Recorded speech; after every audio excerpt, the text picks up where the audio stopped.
ऐसे बसो मेरे मन में, कोई देख सके ना तन में, कोई देख सके ना तन में, कोई देख सके ना तन में।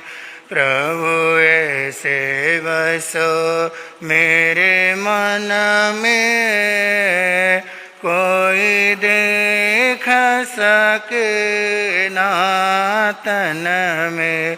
जैसे पानी में मीठा समाया, जैसे पानी में मीठा समाया, वो किसी को नजर नहीं आया, वो किसी को नजर नहीं आया।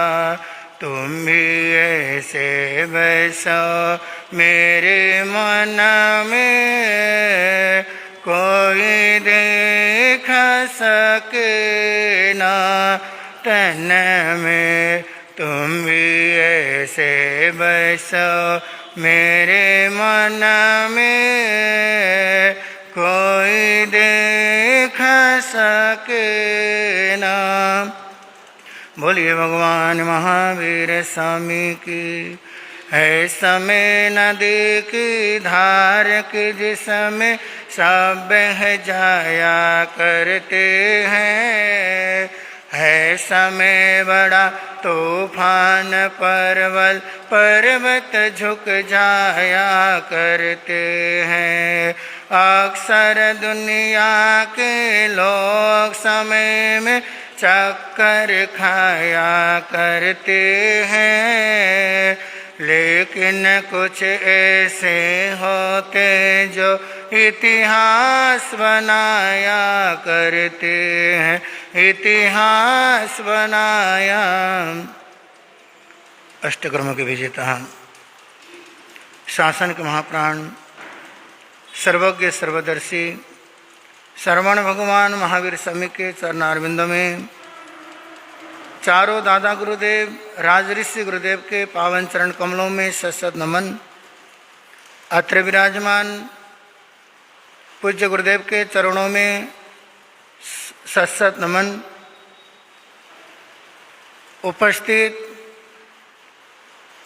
धर्म प्रेमी बंधुओं, ममतामयी माताओं एवं बहनों, दानं शीलं च तवो भावो एवं चौबियो धम्मो, सब जिने हिम भनियो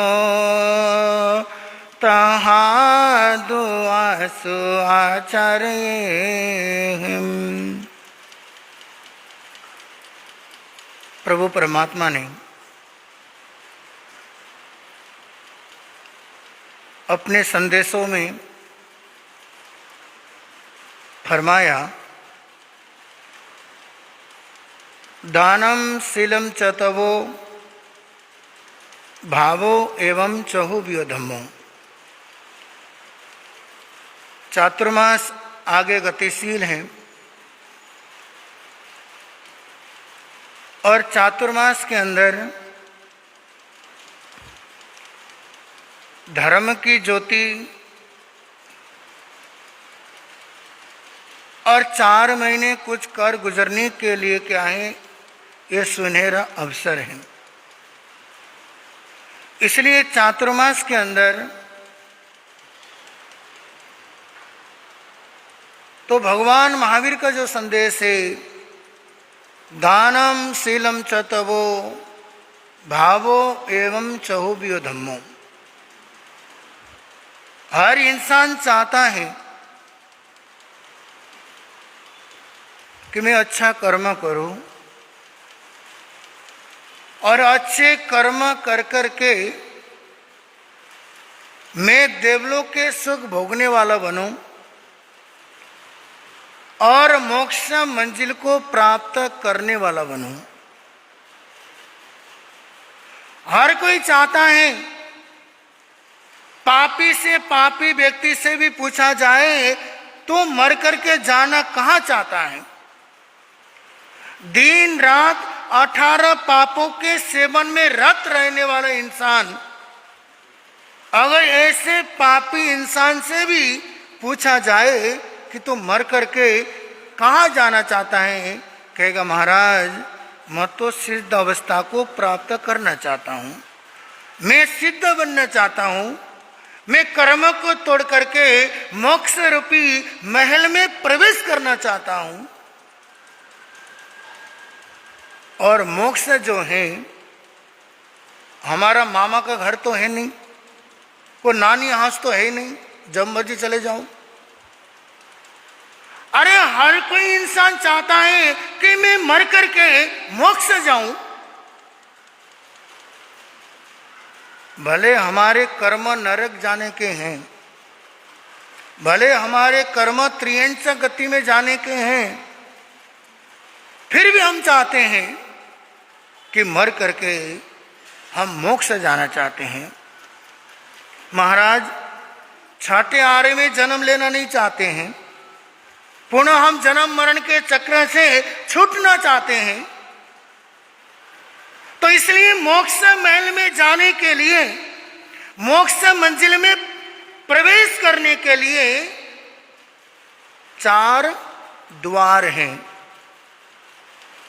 मोक्ष में प्रवेश करने के 4 रास्ते हैं। उन 4 द्वार से मोक्ष रूपी महल में प्रवेश किया जा सकता है। तो भगवान ने कहा दानम शीलम च तवो,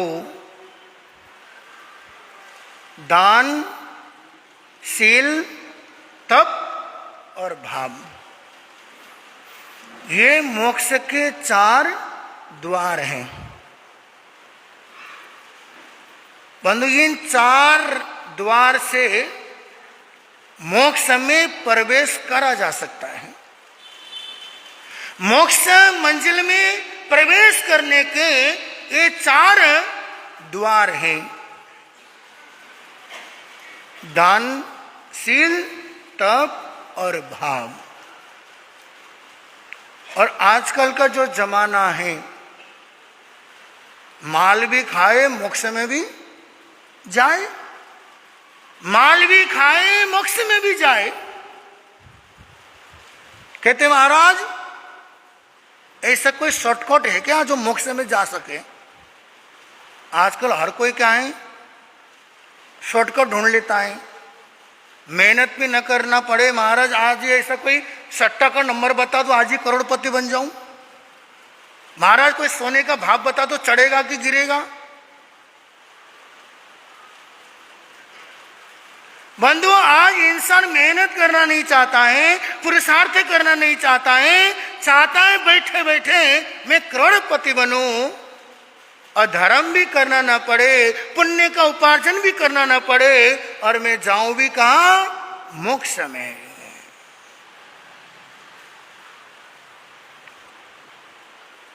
दिल्ली जाना है या देहरादून जाना है, पंजाब जाना है, सबसे पहले हम देखते हैं कि सबसे आसान रास्ता कौन सा है।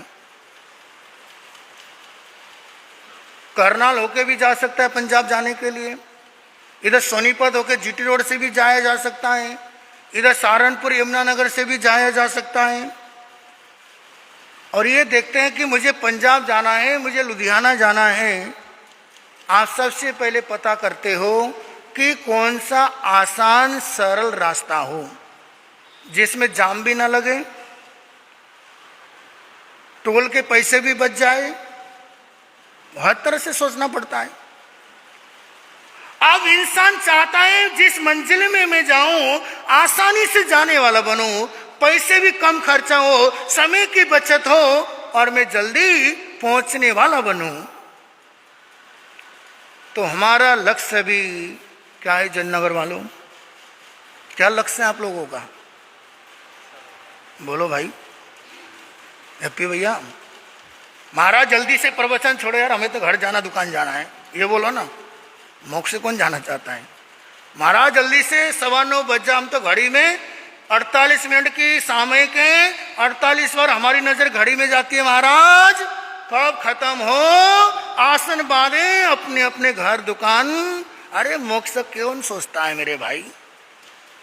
मोक्ष के बारे में सोचने वाले बहुत कम हैं।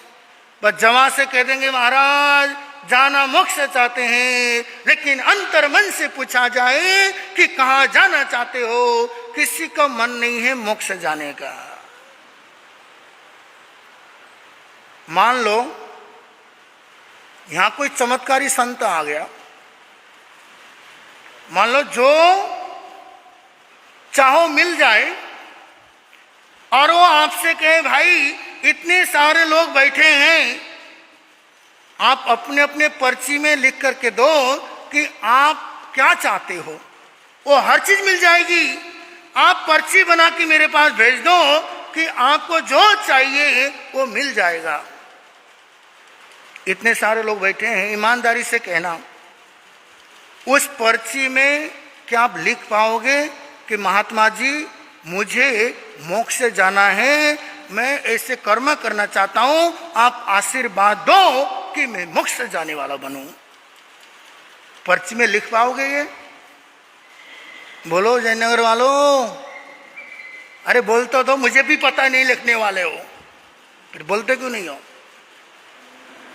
कहोगे महाराज कोठी बन जाए, महाराज बढ़िया सी इलेक्ट्रिकल गाड़ी आ जाए, महाराज मुझे भौतिक सुख साधन मिल जाए। मोक्ष लिखने वाला एक भी व्यक्ति नहीं होगा कि महाराज मैं जन्म मरण के चक्र से छूटना चाहता हूं, मैं 8 कर्म को क्षय करके सिद्ध अवस्था को प्राप्त करना चाहता हूं। ऐसा पर्ची में लिखने वाला कोई बिरला इंसान ही होगा।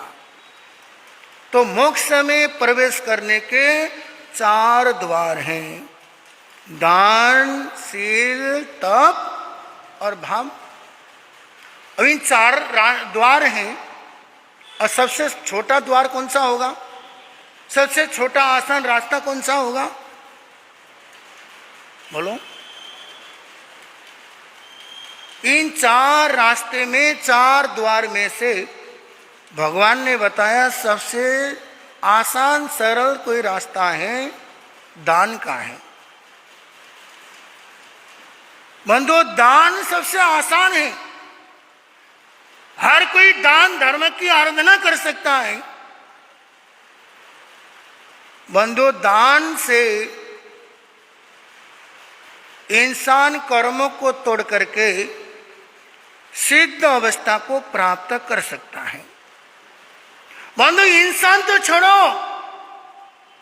जानवर भी दान धर्म की आराधना करके वो भी मोक्ष में जा सकता है, देवलोक में जा सकता है। आपने पढ़ा होगा बलभद्र मुनि का प्रकरण। बलभद्र मुनि का प्रकरण आपने सुना होगा, क्योंकि जब से उनकी सुंदरता इतनी थी, हर कोई उनके सुंदरता में मोहित हो जाते थे। जब रास्ते से विहार करके जाते थे, किसी पनघट के सामने से गुजर रहे थे,